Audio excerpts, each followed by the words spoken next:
Tá começando mais um Giro Total aqui no canal da CBN Floripa, no YouTube e também nas plataformas de áudio, sobretudo Spotify, para você que gosta de consumir o conteúdo do Giro Total no formato podcast, agora com novo cenário, novo áudio, retorno, tudo voando aqui para você ter a melhor qualidade de áudio acompanhando o conteúdo do Giro Total que você já conhece, já confia, com o timaço do jornalismo esportivo da CBN Floripa, começando com ele, Rodrigo Faraco, com um belo agasalho da Adidas, hein? Baita jaca, hein, o Rodrigão, bem vestido para o Giro Total de hoje. Combinando, né, com o cenário. Aliás, foi uma semana de lançamento de camisas, né, para a Copa do Mundo. Camisas horríveis. Assim, Rapaz, teve uma marca que lançou camisas maravilhosas, mas teve outra marca que lançou algumas coisas assim horrorosas, né? Então, cara, eles protagonizaram o número, né? É a camisa do número da E seleção. o número ficou na barriga. Né? Sim, um número a 3, assim, né? Nem no peito, na barriga o número. Pra quem tinha achado a camisa da seleção brasileira feia, né? Tivemos. A camisa da Suíça, pra quem tem aquele aplicativo de calendário no celular, a da Suíça ficou igual um calendário. O vermelhinho, o contorno e o número aqui. Né? Se tiver um jogador um pouquinho mais barrigudo, vai ficar um número gigante, né? É verdade. Diego Souza não poderia usar. Quem não pode reclamar é o repórter, né? Se errar a substituição É com a verdade, número daquele verdade. tamanho, Bom realmente pro repórter. não dá. Jéssica Sescon, mais um Giro Total, tudo bem? Tudo bem, César, Dudu, Faraco, vamos fazer um Giro Total legal. Aliás, os últimos programas estão sendo excelentes, estão sendo muito bons. Muito bons. Tu nota alguma mudança, se alguma coisa que... Não sei, mas a resenha tá, em outro Ó. nível, assim, eu acho que Quem é a gente, Chico tá Lins? a gente tá no caminho certo. Ai, o Chico, cara, eu tinha esquecido disso, se tu não fala. Ó, Chico, tu tá vendo o nível de trairagem aqui do Giro Total. Eduardo Machado, tudo bem? Edu, recém-chegado de Jaraguá do Sul, né, cara? Recém-chegado, fui cobrir a fase preliminar da Copa do Mundo de basquete. Brasil e México, foi um evento sensacional, tanto pra minha experiência pessoal. Sua primeira enfim, cobertura minha internacional. primeira cobertura, muito feliz, estou de volta aqui agora. Vamos falar muito de Avaí, Figueira, contratações, tem bastante coisa pra gente falar. Show de bola, muitas coisas legais pra gente falar, mas antes, é claro, deixa o seu likezinho aí se você não deixou ainda, pra o algoritmo do YouTube entregar o conteúdo do Giro Total para mais seguidores, mais pessoas. E falando em seguidores e inscritos, se inscreva no canal da CBN Floripa para ser avisado sempre que você tiver, sempre que a gente tiver novos conteúdos, seja ao vivo, seja gravado. Lembrando que a CBN Floripa tem 10 horas de programação local diária para você que é da grande Florianópolis aqui, e para você em todo o resto do planeta. Você pode curtir os conteúdos da CBN Floripa a hora que você bem entender nas nossas plataformas digitais. Faraco, por favor, vamos dar o tapa aí. Claquete, solta a vinheta.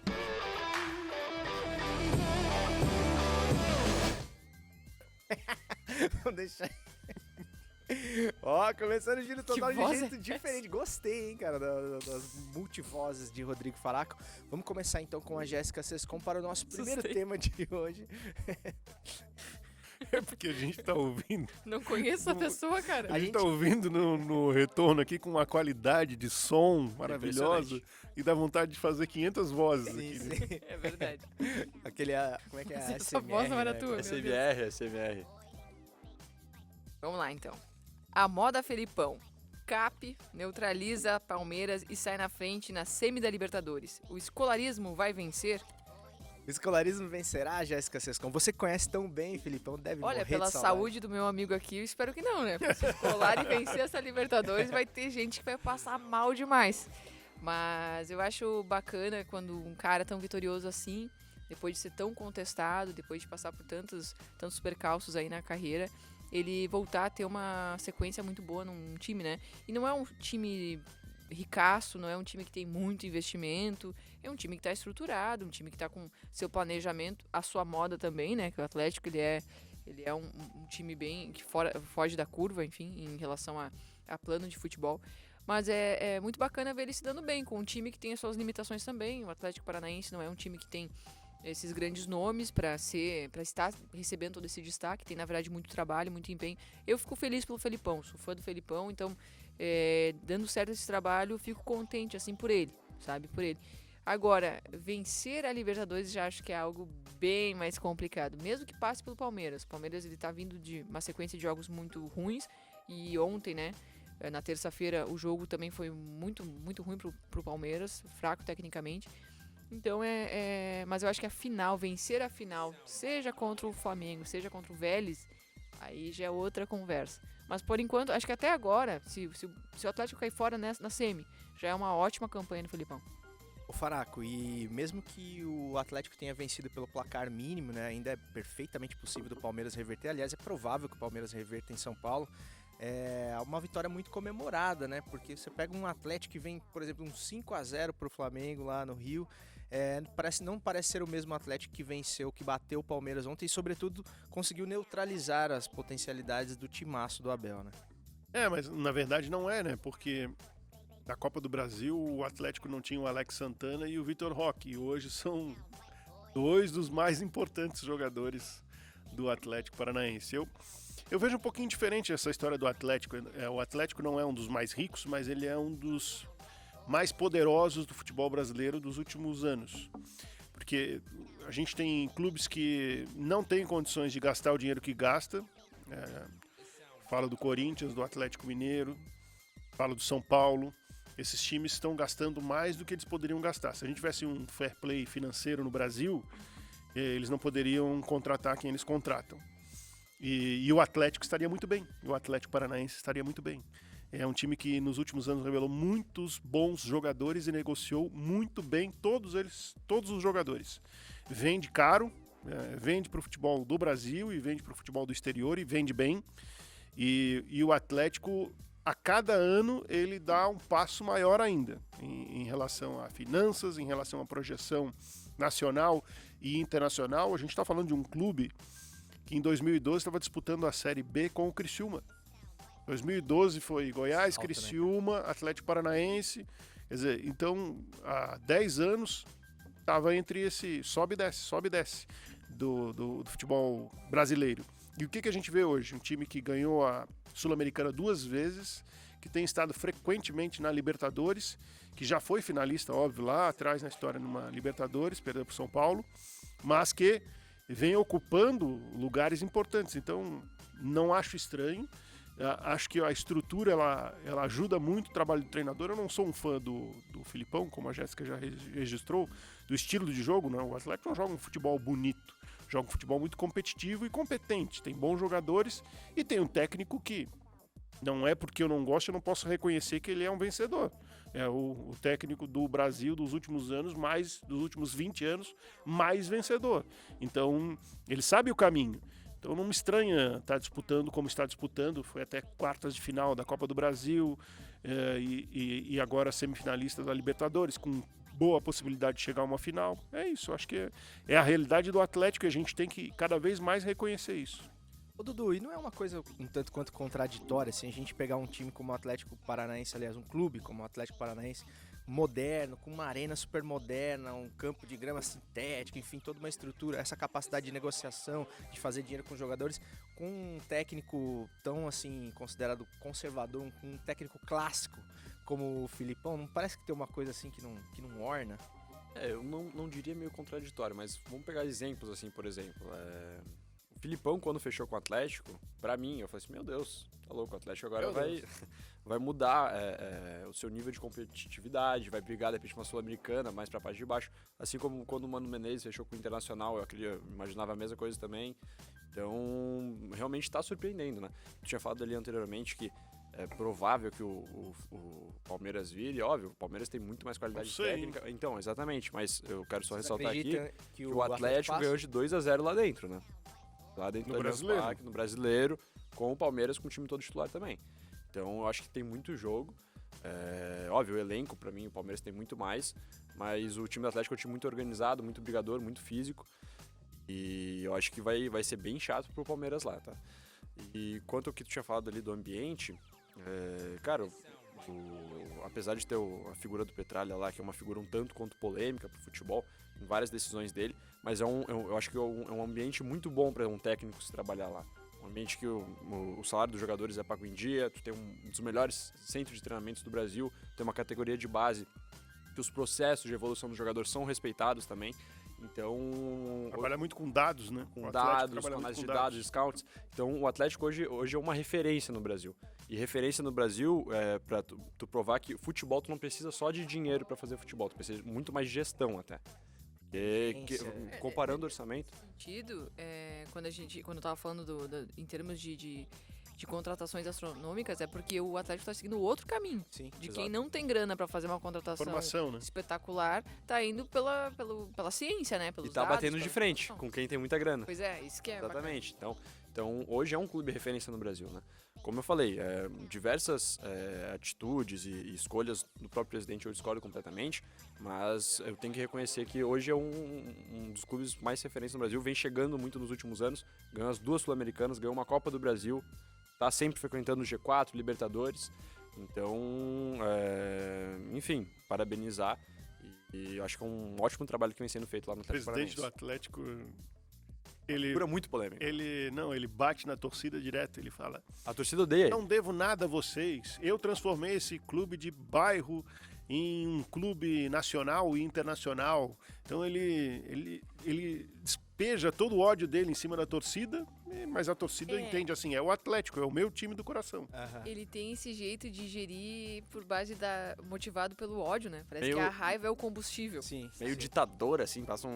Tipo, um só que é um não é uma Eurico democracia. paranaense, assim, Não né? é uma democracia. Não, É uma não. ditadura. O que eu Sim. decidi, tá decidido. Só que também, em contrapartida, é ele que tá alavancando o Atlético Paranaense. né? Não, e é muito comum a gente ver em grandes clubes do Brasil os dirigentes, os cartolas se aliarem às torcidas organizadas para ganhar força política Sim, interna. sim. E lá é totalmente oposto. Lá ele bate no organizado do Atlético, vai contra os caras. Os caras odeiam ele, inclusive. Então, enfim, é algo meio, não vou falar contraditório, mas algo que a gente não se vê, algo fora do clube do futebol brasileiro. É realmente muito fora da curva. E o Atlético Paranaense, como um todo, é um time meio fora da curva, né? Um estádio que tem um clima meio de ginásio, assim, uma coisa muito... Gramado sintético. É, muito, sei lá, é um time estranho no meu modo de ver, assim, mas um time muito competitivo e agora vitorioso, né? Conquistou uma Sul-Americana aí no ano passado, enfim, é um time que tá conseguindo fazer o seu futebol ser vitorioso frente a adversários Que muito ano ganhou a mais Libertadores? 2003? poderosos. Ele ganhou? É. Não, Não, Foi, ele foi disputou, Libertadores. perdão, 2005. disputou a 2005. E foi... E 5, E, tá, e o tá. estádio do Paulo. Atlético não tinha Ficou no Esse Beira-Rio. foi o ficou São no Beira-Rio. Caetano? Não, 2 foi o São Caetano, né? São Paulo, né? Foi E Olímpia, 3, né? Acho que São o São Caetano perdeu pro Olímpia. Olímpia e São Caetano na final. Ou 2004, não ficou certo. Eu vou ver aqui depois, mas quando o Atlético foi pra final, a Arena da Baixada não tinha estrutura pra receber uma final de Libertadores e o jogo foi lá pra Porto Alegre. Então tinha poucos torcedores relativamente do Atlético Paranaense lá na final e vários do São Paulo. E o curioso é que o Aloysio era jogador do Atlético Paranaense O na final da Fernandinho- Libertadores. Fernandinho era jogador. E na final do Mundial ele defendeu o São Paulo, Boa, isso aí. que foi o time que venceu o O Atlético. Atlético. O Fernandinho tava nesse Atlético Também, Paranaense também de também. 2005. Grande Aloysio Chulapa, o homem do Danone.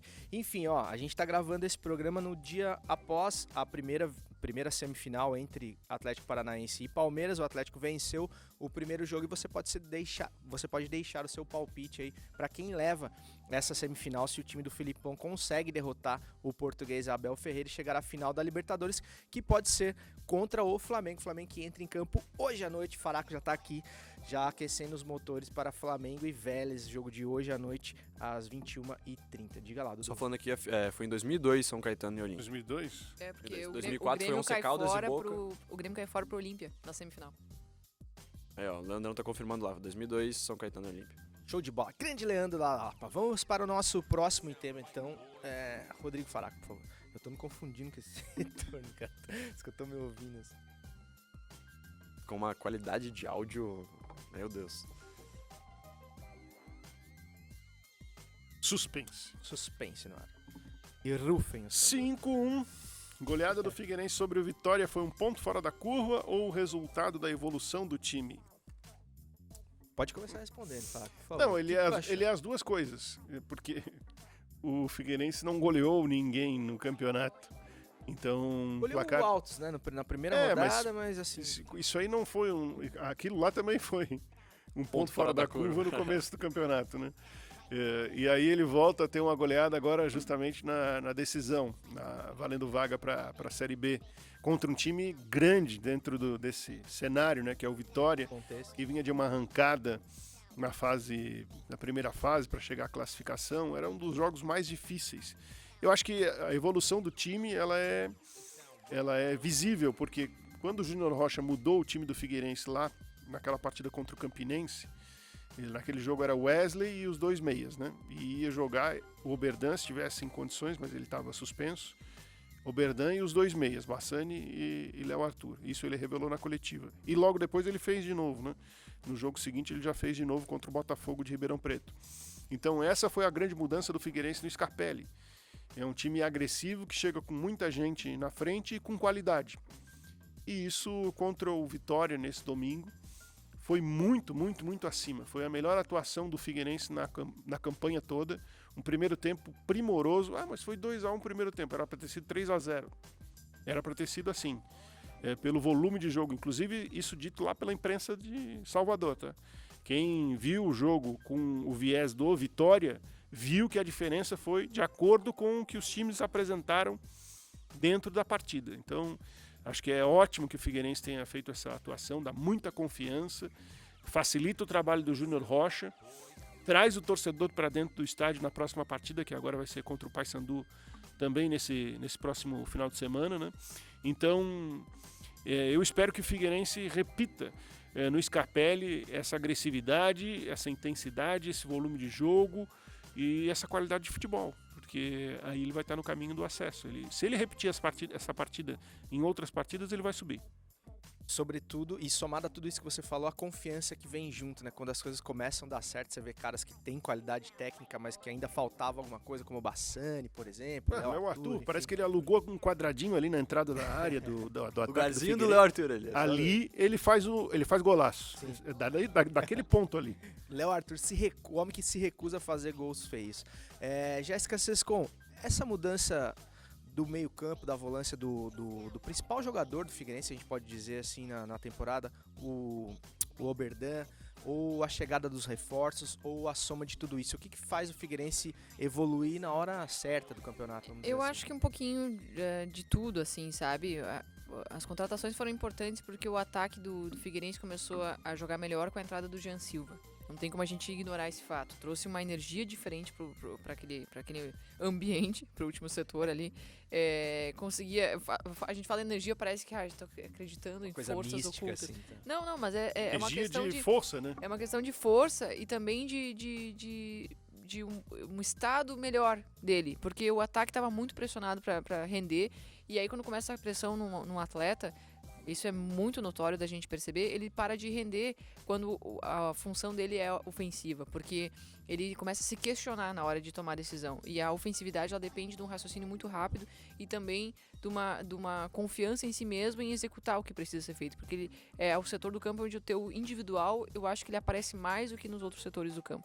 Não que nos outros não seja importante, mas é onde o foco fica maior. Então eu acho que a entrada do Jean Silva ali contribuiu demais, a contratação do Tito também.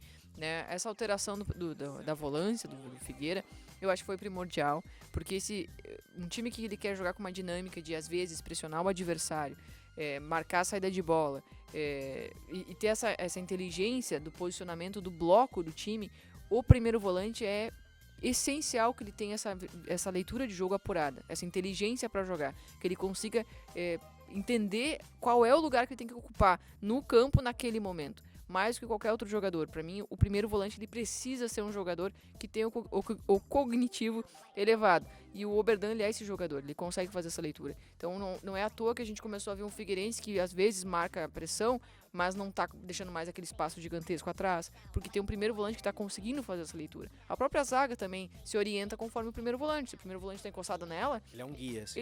a primeira linha não vai subir, porque a segunda linha, que é o primeiro volante, tá ali. Então, por que ela vai encurtar mais o espaço? Agora, se o primeiro volante sobe, é automático que essa primeira linha tem que subir também. Então, eu acho que essa leitura do Oberdan, principalmente de fazer a cobertura, o Bassani fisicamente ele é muito privilegiado também, né? Júnior, ele corre o jogo inteiro, ele aguenta demais. O Júnior Rocha comentou... fina, né? Sim. O Júnior Rocha comentou isso na coletiva, que os jogadores, o Bassani e o Léo Arthur, não precisam ficar olhando para trás para ver se tem alguém fazendo a cobertura, que eles sabem que tem alguém fazendo a cobertura. Então, esse sistema dessa confiança no jogador, no colega, e também de saber que o time tá bem treinado para isso, é que faz com que esses jogadores que precisam ser mais criativos e tomar essa decisão ofensiva, eles estejam livres para fazer isso. Eles estejam tranquilos quanto a isso, porque eles sabem que tem alguém dando cobertura lá atrás. Então, eu acho que essa dinâmica deu certo, principalmente pelo Oberdan jogando de primeiro volante, que conseguiu ter essa inteligência tática. O Jean Silva e o Andrew participando dessa recomposição, que é excepcional para esse sistema do Figueirense funcionar.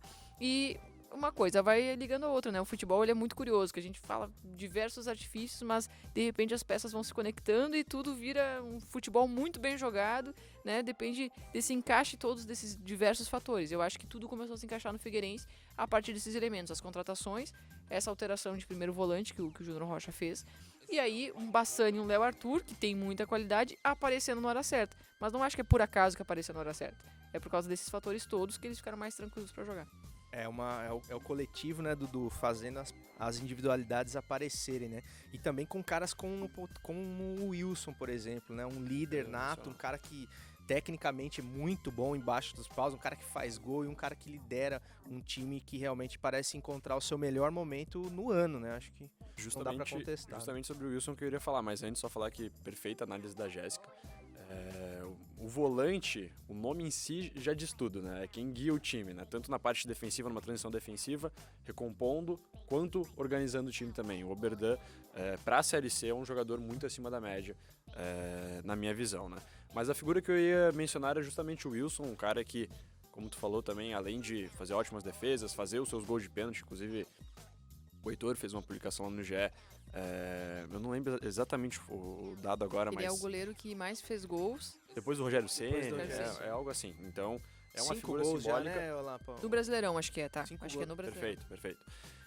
Mas enfim, o que mais pesa ainda pra mim, acho que é o vestiário também, cara. É a chegada de um ídolo, é um cara que puxa a torcida pro estádio, é um cara que... É um jogador de Série A jogando Exatamente, Série C, né, não, cara? o torcedor na arquibancada, o cara tá seguro que sabe que tem o Wilson no gol, sabe? Então tudo que ele representa pro Figueira também, eu acho que é mais uma peça que se encaixou muito bem nesse quebra-cabeça.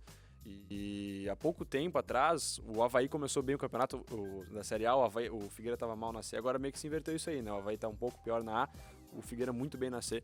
E acho que muito dessa evolução do Figueirense, óbvio, também o Júnior Rocha tem muitos méritos também, mas passa muito pelo Wilson. Óbvio que ele fica embaixo das traves o jogo inteiro, mas comandando a equipe, tanto no vestiário como dentro de campo, eu acho que ele é uma das peças mais fundamentais desse elenco do Figueirense hoje em dia.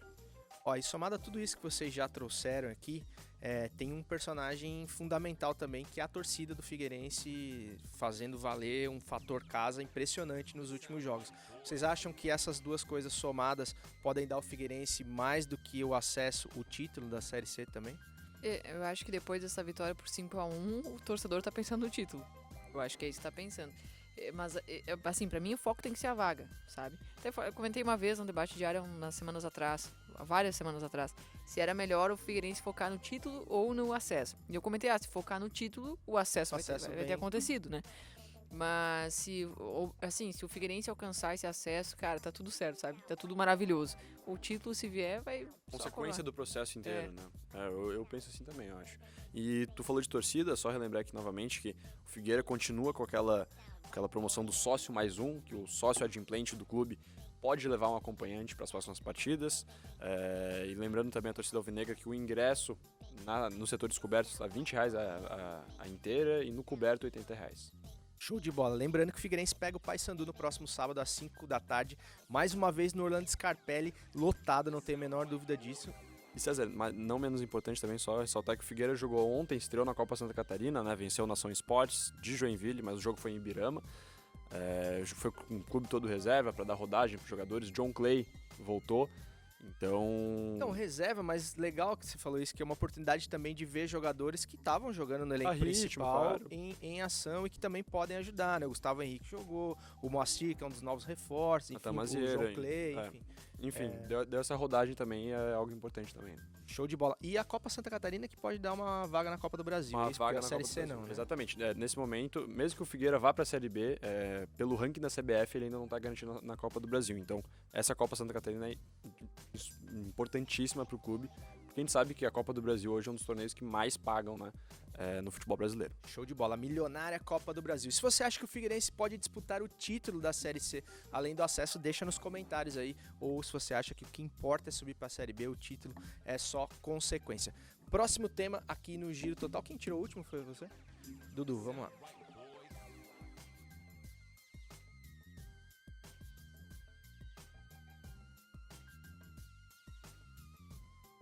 The Last Dance. O jogo contra o Juventude será a última chance para a Barroca encontrar o caminho das vitórias? Dudu, vamos começar por ti, cara.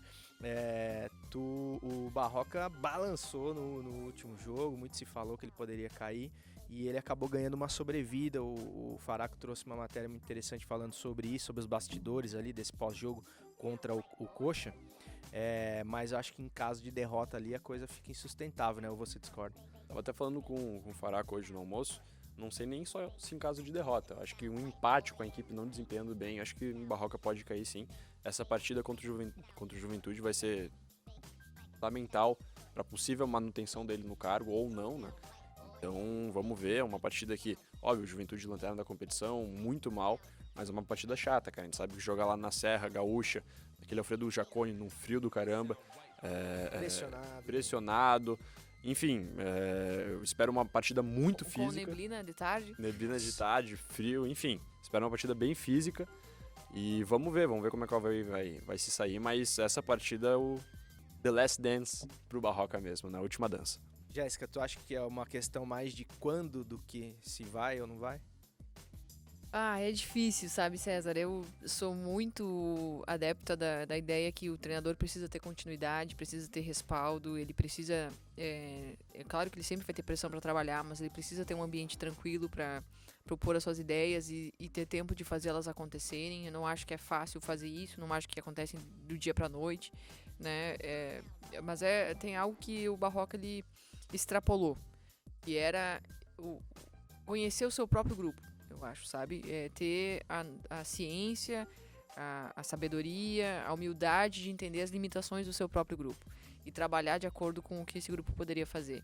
Ele quis implementar um futebol muito legal, que funcionou por um tempo, não trouxe tanto resultado, trouxe mais desempenho, e o Avaí é o time que vive numa fase da tabela que precisa de resultado. Né? Esse desempenho ele é bacana se o time tivesse aguentado. Se a gente chegasse agora e dissesse assim, não, mas o Avaí tá jogando um baita futebol ainda, só que os resultados não estão acontecendo. Eu já faria um comentário sustentando ainda mais a possibilidade dele permanecer, né, no clube. Nesse momento, eu acho que ele merece permanecer no clube, mas desde que ele entenda esses pilares, assim, sabe, essas limitações, né, esse perímetro, até onde que ele consegue ir com esse time, o que ele consegue fazer com esse time, o que esse time é capaz de fazer, de sustentar, qual o jogo que esse time é capaz de jogar. Eu não acho que o jogo que ele quer é o jogo que esse time consegue entregar. Então, esse jogo de amplitude, de ter os pontas voltando, o jogo de amplitude ele precisa dos pontas voltando para recompor demais. Então, mas ele tem pontas que conseguem fazer isso? Tem jogadores que conseguem executar isso? Os 3 jogadores do meio campo conseguem sustentar a movimentação que só 3 homens do meio tem que fazer para o jogo funcionar? Conseguem participar das jogadas defensivas e ofensivas o tempo todo do jogo? Eu acho que não. Nem os pontas são questões que precisam ser analisadas. Eu acho que não. Que nem os pontas, nem os meias conseguem executar isso. Valeu a pena ter inserido um guerreiro no time deslocando o Bissoli, que era o principal jogador? Rendeu frutos? Ele tá insistindo ainda nisso? Então eu acho que passou da hora, extrapolou o momento dele fazer essa leitura, dele fazer essas correções. Ele parece muito teimoso e muito insistente nisso. E eu imagino que nessa altura, agora dessa semana antes do jogo contra o Juventude, a direção deve ter se envolvido com o futebol mais para impor, de certa maneira, a visão que a direção tem do futebol. Eu não acho que é bom a direção se influenciar no departamento de futebol. Agora, quando chega neste limite, a direção precisa intervir. E eu acho que é o que deve estar acontecendo no Avaí, pelo que eu estou observando de fora. Não é uma informação, é o que eu estou entendendo. Ainda mais por causa desses treinos fechados. Então, é a hora do Barroca mudar contra o Juventude. Se não mudar, aí não tem argumento que sustente, né, a permanência dele. Paraco, você acha que se a gente vê um Avaí com uma formação completamente diferente no jogo contra o Juventude, terá sido uma decisão extra Barroca, acima do Barroca? Eu acho que teria sido o entendimento dele também daquilo que foi colocado para ele na reunião do domingo, né? Que o Avaí precisava ter algumas mudanças, algumas peças foram questionadas, algumas escolhas dele foram questionadas. Quer dizer, essa troca, eu acho que é natural do futebol, porque assim, o técnico ele é soberano para treinar o time, escalar o time, mas isso tudo repercute no caminho do clube. Então a hierarquia o diretor de futebol cobra o técnico, a presidência cobra o departamento de futebol. E é assim, tem que ser assim em todo clube. Eu tô vendo o Titanic afundar e tô tocando violino, não dá, né? Então, o que está acontecendo com o Avaí? O Titanic tá afundando e o Barroca tá tocando violino achando que o time vai jogar a bola que ele achou que um dia ia ser o Avaí mandante no campeonato. Eu não acho assim, o Avaí não é um time mal treinado. Eu não vejo o Avaí um time desorganizado, mal treinado. Eu vejo que há algumas deficiências, né, naturais, até pelo caminho que o Barroca já percorreu e pelos jogadores que o Avaí tem. O Barroca não é um técnico que se firmou no futebol brasileiro. Ele é um técnico que está buscando se firmar no futebol brasileiro. Então, ele ainda vai aprender muita coisa nessa caminhada. E os jogadores que o Avaí tem não são jogadores que vão disputar a primeira parte da tabela. Isso aí está claro. O Guerreiro está no Avaí porque está no final da carreira, talvez seja o último clube da carreira do Guerreiro, ou se não o último clube, mas o último internacional, porque daqui a pouco ele vai para o Peru jogar no time dele lá e encerrar a carreira de bem com o time dele, que está todo mundo brabo com ele, que ele não assinou lá agora, né, e veio para o Avaí. Então, algumas mudanças têm que ser feitas no Avaí no sentido de tornar o time mais competitivo, mais intenso, ter um time mais jovem. O Avaí é um time envelhecido. O Avaí tem o Cortez com 35, o Bruno Silva com 36, o Muriqui com 36, o Guerreiro com 38, o Vladimir com 33. O Vladimir não conta muito, mas só o pacote dos jogadores acima de 30, né? Então tem que rejuvenescer esse time para dar mais energia a ele, para que o Avaí tenha condições de disputar com a intensidade alta, não 45 ou 30, mas 60, 70 minutos de uma partida, para que ele possa resistir. A briga do Avaí é uma briga de resistência, não é uma briga de futebol bonito, futebol bordado, de futebol de encantamento. Isso aí é ilusão. E todo mundo já sabia quando o campeonato começou que o 16º lugar era o céu pro Avaí. Então ele tem que brigar por esse 16º lugar e se agarrar nessa competitividade para buscar isso. Vocês acham que falta para treinadores como Barroca, por exemplo, ou até caras mais badalados como Fernando Diniz, por exemplo, um certo apego, um amor ao resultado que caras como o Felipão, tema do nosso primeiro assunto hoje aqui, tem? Caras que não tem a vaidade de fazer o time jogar bonito, ou de fazer o time ter muita posse de bola, ou muitas chances de gol, enfim. Eles se apegam ao resultado, ao que ele precisa para passar de fase, para passar de etapa e para seguir vivo. E me parece que esses caras não têm tanto esse apego. Eu acho que é uma questão de inteligência, né? Sim, sim. Inteligência, assim, o que eu tenho nas mãos? Pô, tenho só craque de seleção. Pô, vamos jogar então, né? Agora, o que eu tenho nas mãos? Jogadores que estão em final de carreira, ou jogadores que estão começando uma carreira, tentando ainda se firmar. Então, peraí, é outro tipo de jogo. Mais ou menos por aí, né? A palavra eu acho que é humildade. Saber reconhecer que, assim, ó, pegando a lista de times que o Barroca já treinou, que foi Curitiba, Botafogo, Vitória, o Atlético Goianiense, ele começa bem. O jogo do Barroca é um jogo muito físico, né? Um jogo de muita intensidade. Ele começa bem e por nunca ter tido um elenco tão qualificado, um elenco cheio, sempre ter um elenco mais curto, o time vai sentindo, né? O time vai sentindo muito a parte física, como foi com o Avaí. O Avaí começou bem e depois foi sentindo. As peças de reposição já não agregavam a mesma qualidade técnica dos jogadores serem machucados ou suspensos, enfim. Então, o que eu acho que falta é humildade e, às vezes, tu saber deixar um pouquinho de lado só as tuas convicções, certo? Tu sendo Barroca, tu de repente botar 3 volantes e deixar o Jean-Pierre só pra criação, não tendo que voltar, por exemplo. Então, pra mim é isso aí. Eu acho que pro Diniz até também, às vezes falta reconhecer que nem sempre dá pra sair jogando daquele estilo. Às vezes tem que estourar um pouco mesmo, sabe? Então, eu acho que a humildade e saber o momento de deixar de lado as suas convicções futebolísticas. Isso aí, mais algum apontamento? É isso Eu só acho que eles, treinadores como o Diniz, o Barroca, eles acreditam que esse futebol que vai trazer resultado. Eu acho que eles têm essa fé, assim, que o futebol moderno, o resultado vem desse jogo super complexo. Acontece que primeiro que a gente tá no Brasil. Segundo, que o campeonato não exige tudo isso. Terceiro, que o nosso nível de jogadores também não alcança tudo isso. Sequer alcança o nível cognitivo que esse futebol exige.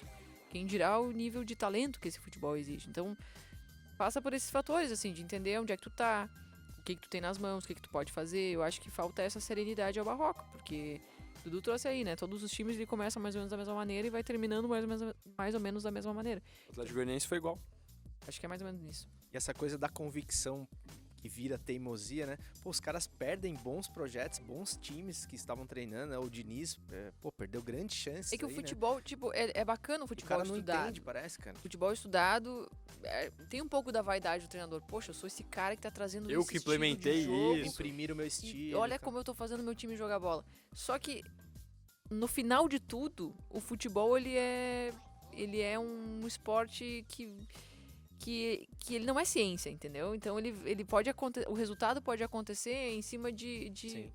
diversas coisas, como inclusive o acaso, que eu sou totalmente contrário desse futebol pautado no acaso. Mas então, às vezes ele tem que entender, sabe, esse contexto todo. É muita teoria para uma prática que às vezes não se justifica. É, isso aí. Tem muito campeonato que foi decidido num escorregão aí de última hora, realmente. Tem o fator acaso que muitas vezes fica fora das planilhas dos treinadores mais modernos. Fica aí essa nossa reflexão sobre o trabalho do Barroca. Trabalho pelo qual eu torço demais, aliás. Espero que ele consiga fazer um grande jogo, sobreviver, enfim, conseguir fazer com que o Avaí melhore, porque também é sempre muito ruim, né, cara? Você começar um trabalho agora do zero e ir atrás de um treinador. Até porque o mercado não te oferece. Não te oferece, né? Vai vir alguém pra tapar buraco aí, não Vem vai? aquela pergunta, quem, né? Quem Pintar uma que entraria ideia. no lugar Não do tem Barroca ninguém agora? hoje. Não, no não. mercado. Hoje no mercado não. Hoje viria alguém pra tapar um buraco e não vai ser pra implementar uma ideia. Vai ser pra, ó, tem esse elenco aqui, mais X rodadas, te vira aí, cara. É, isso aí, preciso ficar.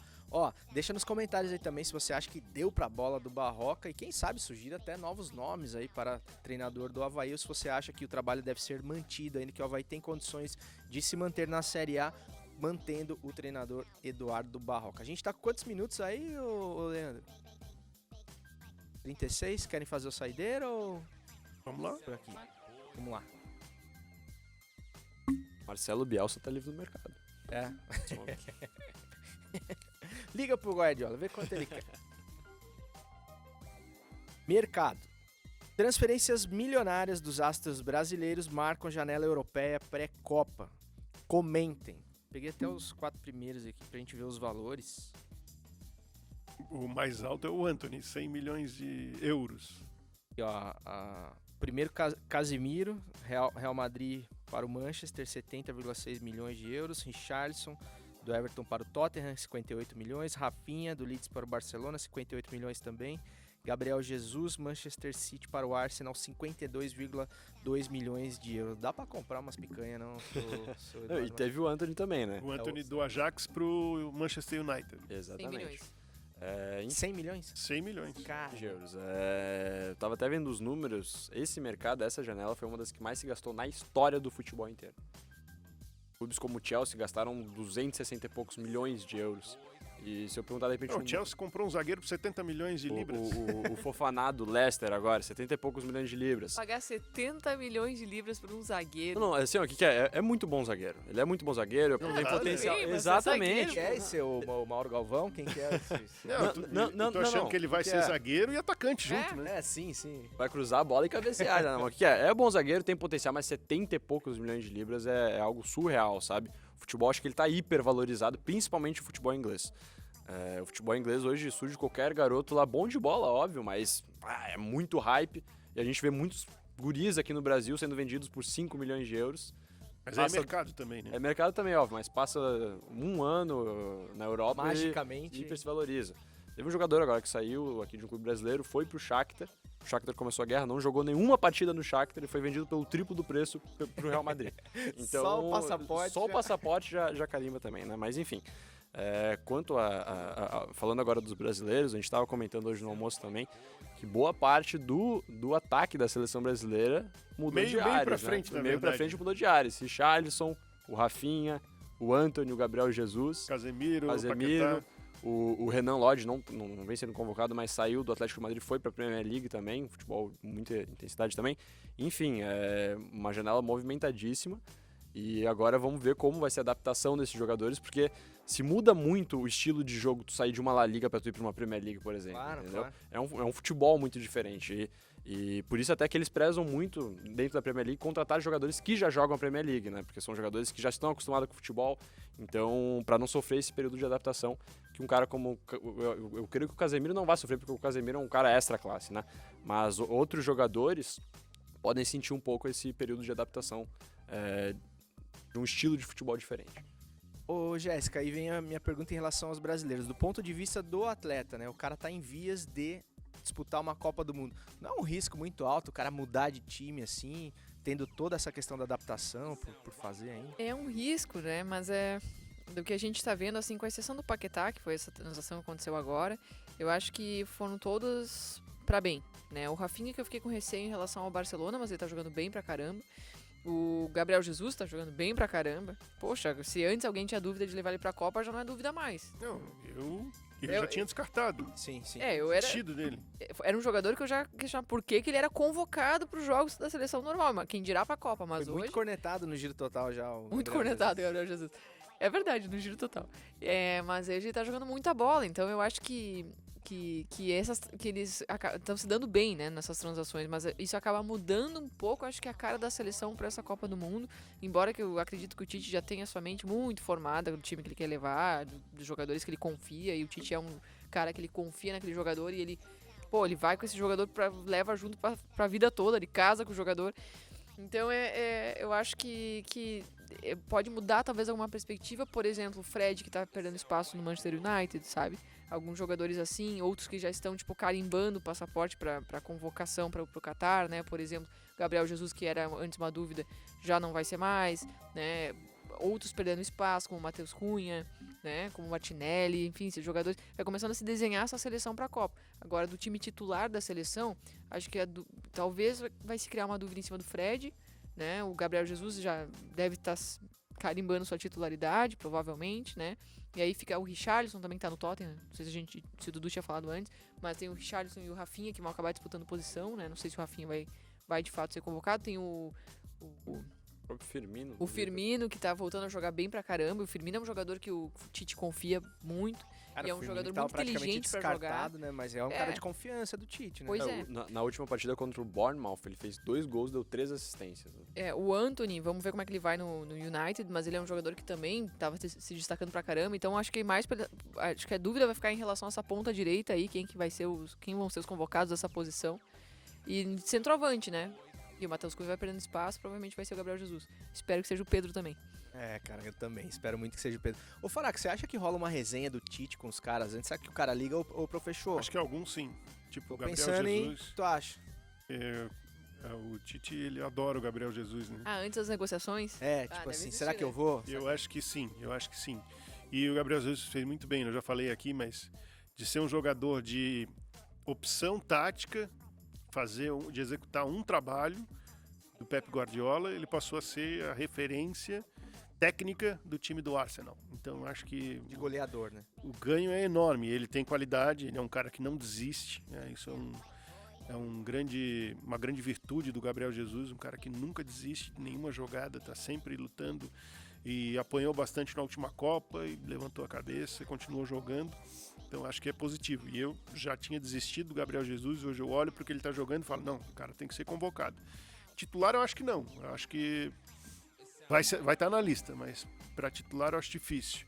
Porque você jogaria o Paquetá e o Neymar juntos, isso, como o Tite vem jogando com o Rafinha ou o Antony. Falso 9 sem centralizado. Para mim o Antony nessa direita e o Vinícius Júnior na esquerda, com essa mobilidade do Paquetá com o Neymar, que eu acho que... E o Fred tem uma grande oportunidade, né? Ele tem que convencer o Ten Hag, lá o técnico dele, a fazer a dupla da seleção no Manchester United, que aí é Casemiro e Fred. E aí eles se entrosam cada vez mais para a Copa do Mundo. Só que, por enquanto, acho que o Casemiro sim e o Fred espera um pouco mais. Não, e aí você imagina, né, o Tite tendo a oportunidade de fazer esse esquema sem o centroavante de ofício, mas tendo no banco um Gabriel Jesus e um Pedro. Pô, Eu acho que as opções pra estão fazer uma ótimas. variação num jogo mais difícil. Exatamente, pô, dependendo da tá lindo. circunstância do jogo, tu tem a opção de tu retirar um falso 9 e botar alguém centralizado também. Eu me lembro de uma Copa que o Dunga olhou pro banco e tinha o grafite. Exatamente. Hoje a gente tem Anthony e Rafinha na direita. Vinícius Júnior e Gabriel Jesus na esquerda. Ou Gabriel Rodrigo. Jesus e Pedro brigando por uma o posição Rodrigo de camisa também. 9. Rodrigo, a gente não começa no Rodrigo. Nossa, Filipão bem lembrado. tinha o Jô, olhou pro... No meio de campo. No meio de campo tem o Bruno Guimarães, o Fred, o Casemiro, o Fabinho. Paquetá, mas é avançado. Mas falando ali no negócio da ligação, eu acho que principalmente a do Gabriel Jesus foi a mais emblemática aí, porque o homem do futebol hoje do Arsenal é o Edu, né? Que trabalhava na seleção com o Tite e também era um cara que sempre gostou do Jesus. Gaspar, Né? né? Então, eu acho que a ida do Jesus pra lá passou muito por isso. E a ida do Anthony pro United, a insistência do Anthony em ir pro United, que trabalhou com o Ten Hag. O Ten Hag foi quem subiu ele, o Ten Hag que soube explorar bem as suas qualidades, né? O Erik Ten Hag. E o Lisandro Martinez também, que era do Ajax também, tá no United também, zagueiro, que trabalhou também com o Ten Hag. Então o Ten Hag tá no United, mas tá com vários jogadores conhecidos. O próprio Van de Beek também é do United, trabalhou com o Ten Hag também no Ajax. Então a insistência do Anthony, porque o Ajax não queria liberar o Anthony, né? O Anthony insistiu. O Anthony teve que dar uma entrevista dizendo, eu não quero Eu ficar. não quero, exatamente. Ele deixou super claro isso, porque já conhece o técnico, conhece a metodologia do técnico, então eu acho que tá numa liga como a Premier League, com um cara que tu já conhece, um cara que sabe explorar o teu potencial, é algo maravilhoso e só tende a evoluir o Anthony, né? Que eu acho um jogador que pode virar extra classe, cara. Muito bom jogador. Oi, eu gostei da entrevista do Casemiro, você começou falando do Casemiro, perguntaram pra ele sobre, tu vai pro Manchester e tal, mas tem a Champions, ele falou, tipo assim, cara. Eu tenho 5, cara. Tenho Eu tenho cinco 5 já. Fazer o quê? Né? Verdade. Tá errado não tá, né? Pra ela fazer mais ainda a aposentadoria dele, né? Um contrato longo, vai ganhar mais do que ganhava no Real. Então, pô, eu também iria. Agora, Tendo um 5 que chances. tá levando pau direto é o Daniel Alves, né? Eu só leio Aqui, ó. e vejo as imagens, né? O As pessoal últimas 13 detonando o partidas Daniel do Alves. Pumas, você sabe quantas vitórias o Pumas tem? Não. 0. Quase uma. Todos os comentaristas lá criticando, falando que o Daniel Alves em campo é um jogador a menos, que não cobre espaço. Então... Não vai dar pra levar o Daniel Alves pra Copa, né? Assim, eu acho que se o Tite Só por paixão. levar, vai ser muita forçação. Pelo que ele tá fazendo, não tem como levar pra Copa um jogador que simplesmente perdeu espaço, Aí é inclusive porque o no Tite México. casou com ele, né? Aí é porque o Tite Sim. casou com ele. Ou, Vamos ver ou como ele que- sabe alguma coisa do passado. A Jéssica falou esse Comprometedor, negócio comprometedor. de o Tite casa com o jogador, eu fiquei imaginando o despertador tocando às 5 horas, o Tite vira merecimento, e aí acorda pra treinar e tal. Hã? Merecimento. Aquela pressão no matrimônio. Mas assim, ó, o Tite é um cara que esse negócio de casar é verdade. O Edenilson tá numa péssima fase e tá na pré-lista dele da Sim, Copa do Mundo. o Tite o casa Co- demais com o O jogador. Couto. O O Coutinho. Esse é outro, né? Muito mal lá no Aston E se Villa. ele levar, vai ser Esse muita não vai, forçação, cara. Vai pra ser o reserva do Paquetá, né? Não, mas é muita forçação. Nossa. Enfim, E porque o Tite adora ele, mas eu não levaria. ó, com essa... Polígamo, Tite polígamo. Tite Ó, Polígamo, rapidinho. Nos últimos 18 jogos do Pumas, uma vitória só. uma vitória. Coisa linda, ele tá bom pro Daniel. E o Daniel Alves já jogou de meia esquerda, Jogou de tudo. já. meia, só lateral jogando direito. gol. Eles estão tentando achar onde que o cara encaixa. Cara, infelizmente acho que não vai dar pro Daniel Alves pelo bem da seleção, né, cara? Acho que tem serviços prestados, mas Emerson Royal, já Danilo. deu. Aliás, você pode opinar sobre isso também. Você levaria o Daniel Alves? Gabriel Jesus é titular? Enfim, deixe suas opiniões aí acerca da montagem da seleção brasileira, porque tem Copa do Mundo, meus amigos, esse ano, no final do ano no Catar. Com cobertura completa também da CBN Floripa. O Giro Total de hoje fica por aqui. Espero que vocês tenham gostado tanto quanto a gente. Deixe seu like se você não deixou ainda, cara. Deixa o joinha aí pra dar uma moral pra gente. Compartilhe o link nos seus grupos. Eu já lembro do Chico, né? Do like. Eu faço por ele. Quem é Chico? Chico, eu tô pegando muito teu pé aqui. Eu te Chico, defendo. eu vou te contar tudo depois. Chapecoense acabou de anunciar oficialmente o Gilmar Dalpozo. De Ó, fechou, hein? E ó, informou pra alegria de Roberto Alves. informação. o Gilmar é muito gente boa. Muito bem. Bom treinador? Ele tem o seu patamar, né? E também é um treinador que ainda busca um espaço maior. Mas tem uma história com a Chape muito bacana, né? De subir da Série C para a Série B, da B para A, então ele é um organizador, a gente pode dizer isso. Agora, é claro que ainda busca outros patamares, vamos dizer assim, na carreira dele, né? Tá aí, então, sucesso pra ele nessa chegada à Chapecoense. O Giro Total de hoje fica por aqui, semana que vem tem mais. Tamo junto e segue o jogo!